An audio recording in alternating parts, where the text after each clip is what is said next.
So we got here. Welcome to Lepreau Falls. The water of Lepreau Falls drops a distance of 6 meters. It has traveled over 30 kilometers from a group of freshwater lakes. From here, the freshwater of Lepreau Falls will run to meet the saltwater of the Bay of Fundy. Early settlers used Lepreau River for fishing, transportation, as power for sawmills, and for movements of logs. Running rum. This location below Lepreau Falls was important to smugglers during the United States prohibition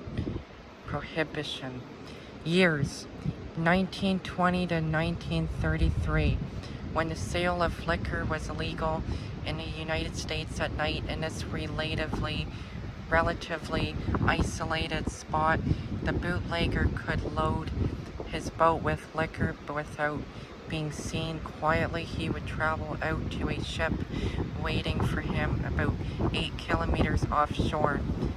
The ship's captain would pay the bootlegger well.